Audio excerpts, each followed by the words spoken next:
Hi friends, ఎలా ఉన్నారు? నేను మీ దత్తు. అసలు ఇరాన్‌కి, సింధు నాగరికత ప్రజలకి మధ్య ఉన్నటువంటి సంబంధాలేంటి? ఒకసారి మనం ఈ ఇంటర్నేషనల్ ఇష్యూస్‌లో చాలా మందికి క్యూరియాసిటీ ఉంది గాబట్టి, ఈ టాపిక్ ఎంచుకొని చెప్పబోతున్నాను. ఫస్ట్ ఆఫ్ ఆల్ మన భారతదేశంలో అత్యంత ప్రాచీనమైనటువంటి సివిలైజేషన్ సింధు సివిలైజేషన్. ఈ సింధు నాగరికత ప్రజలకు సుమారు 5000 ఏళ్ల నాడే మరి వ్యాపారం జేయడం తెలుసు. ఇతర దేశాలతో ఒప్పందాలు జేసుకోవడం తెలుసు. సో, ఈ విధంగా భాష రాకపోయినా ఇతర దేశాలతో ఎలా వ్యాపారం చేయాలో మన పూర్వీకులు, మన భారతదేశ ప్రాచీన ప్రజలు మనకు నేర్పించారు.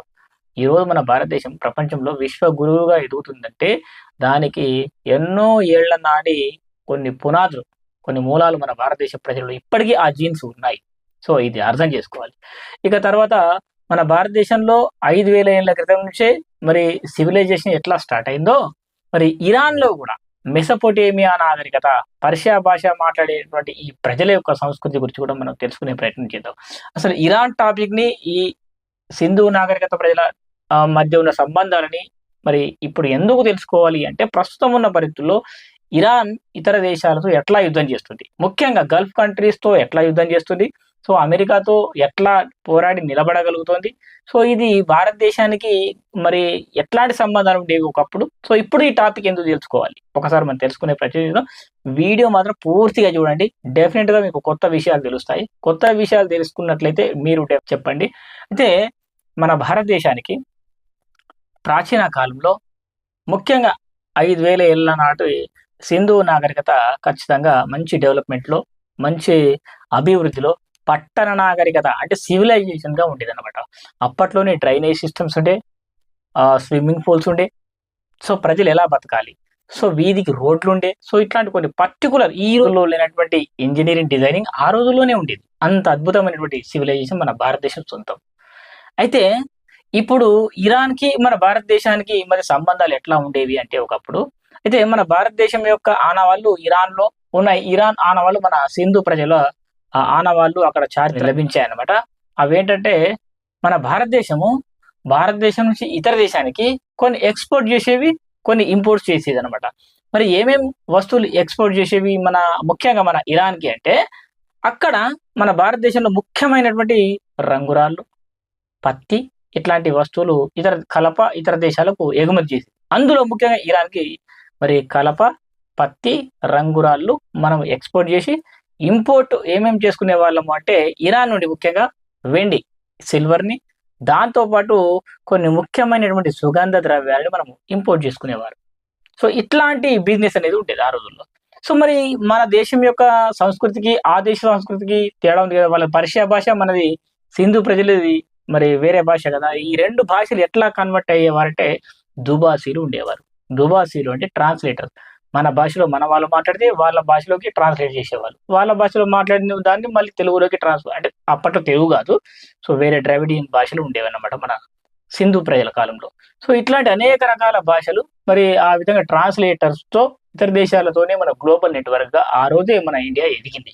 ఇక తర్వాత తీసుకుంటే మనకు ముఖ్యంగా అప్పట్లో మరి వ్యాపారం చేయాలంటే ఇరాన్‌తో 2 రకాల మార్గాలుండేవి. ఒకటి భూమార్గం, రెండోది సముద్ర మార్గం. సముద్ర మార్గం విషయానికొస్తే, ఇప్పుడు ఏదైతే గల్ఫ్ ఆఫ్ పర్షియా ఉంది గదా!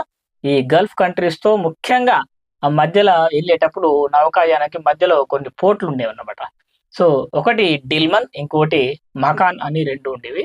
సో, ఆ విధంగా అక్కడి నుంచి ఎళ్లి ఇరాన్‌కి మన వస్తువులు ఎళ్ళిపోయేవన్నమాట. సో, ఈ డిల్మన్ అంటే ఇప్పుడున్నటువంటి బహ్రెయిన్, అలాగే మకాన్ అంటే మస్కట్, ఒమన్ దేశం ఉంది కదా! దాన్ని అప్పట్లో మకాన్ అని పిలిచేవారు. సో, ఈ విధంగా వాళ్ళు రాసుకున్న పుస్తకాల్లో, వాళ్ళు రాసుకున్న గ్రంథాల్లో, శాసనాల్లో ఏమనుందంటే, మెలుహా నుండి మా దేశానికి ఓడలు వచ్చేవి, మేము వ్యాపారం చేసేవారు వాళ్ళము అని చెప్పి క్లియర్‌గా రాసింది. మెలుహా అంటే భారతదేశంలోని ముఖ్యంగా సింధు పరివాహక ప్రాంతంలో ఉన్న ప్రజల గురించి అర్థం. అప్పట్లో మన దేశంలో గుజరాత్‌లో ఒక పోర్ట్ ఉండేది. అదే లోతాల్ పోర్ట్ అంటారు. అంటే మానవ నిర్మిత అతిపెద్ద ప్రాచీన ఓడరేవు లోతాల్ ఓడరేవు అనమాట. ప్రపంచంలో అనేక దేశాలకు నౌకలు అక్కడి నుంచి ఎళ్ళేవన్నమాట. సో, ఈ విధంగా ఈ సముద్ర మార్గం ద్వారా వెళ్ళేవారు. ఇంకొక మార్గం ఏంటంటే భూమార్గం. ఇక్కడ ఉన్నటువంటి బెలూచిస్తాన్, పాకిస్తాన్ పక్కన ఉన్నటువంటి, అంటే పాకిస్తాన్ ఒకప్పుడు ఇంటర్నల్‌గా మన ఇండియాలోనే ఉండేది. ఈ సింధు నాగరికత ఇటు కొంత ఆఫ్ఘనిస్తాన్, కొంత పాకిస్తాన్, మన భారతదేశం ఈ ప్రాంతాలన్నీ కలుపుకొని ఆ ఏరియాలో విస్తరించి ఉండేదన్నమాట. అయితే ఇట్లా ఈ బెలూచిస్తాన్ నుంచి ఇక్కడ ఇరాన్ పీఠభూమి నుండి ఇరాన్‌కి వ్యాపార సంబంధాలు ఉండేవన్నమాట. సో, ఇట్లా మన భారతదేశంలో ముఖ్యంగా కొన్ని పూసల పరిశ్రమలుండేవి. ఈ పూసల పరిశ్రమలో చాలా విలువైన పూసలనేటివి ఇరాన్ వాళ్ళు ఇంపోర్ట్ చేసుకునేవారు. ముఖ్యంగా రాజవంశీయులు ఈ పూసల్ని ధరించేవాళ్ళనమాట. అదొక అదృష్టంగా భావించేవాళ్ళు. ఆ నగలు ఎవరైతే పెట్టుకుంటారో వారికి ఎక్కువ వాల్యూ ఉండేది. విలువ ఉండేదనమాట. సో, అందుకని మన భారతదేశంలో ఉన్నటువంటి ఈ పూసలకు విపరీతమైన డిమాండ్ ఉండేది ఇరాన్‌లో. అందుకే ఇరాన్‌లో ఉన్నటువంటి చాలా సమాధుల్లో మరి ఈ మన దేశంకి సంబంధించిన కొన్ని పూసలు అక్కడ బయటపడడం జరిగింది. సో, ఏది ఏమైనా మన భారతదేశం నుంచి ఇరాన్‌కి ఆ రోజుల్లోనే వ్యాపార సంబంధాలుండేవి. ఆ తర్వాత జొరాస్ట్రియన్ మతం స్థాపించబడిన తర్వాత ఎంతోమంది ప్రజలంతా జొరాస్ట్రియన్ ప్రజలుగా ఉండేవారు. పర్షియా ప్రజలంతా ఆ విధంగా ఉండేవారు. కానీ ఆ సంస్కృతిని ధ్వంసం చేసి అరబ్బులు దండయాత్రలు చేసిన తర్వాత సో, అప్పుడు అది ముస్లిం కంట్రీగా ముఖ్యంగా షియా నేషన్‌గా మారిపోయింది. సో, ఏది ఏమైనా అక్కడ ఉన్నటువంటి ప్రజల యొక్క రక్తంలో ఆ జొరాస్ట్రియన్ మతం గాని, ఆ సంస్కృతి గాని, ఆ నౌరూజ్ పండుగ గాని, ఆ విశేషాలు గాని ఇప్పటికి వాళ్ళ జీన్స్‌లో ఉన్నాయి. వారు కొన్ని వేల ఏళ్ల చరిత్ర కలిగినటువంటి వాళ్ళు. మన భారతదేశం గాని, ఇటు ఇరాన్ గాని, ఇటు ఇరాక్ గాని, దాంతో పాటు ఈజిప్ట్ గాని, చైనా గాని ఇట్లా చాలా కొన్ని కొన్ని ప్రత్యేక నాగరికతలుంటేవి.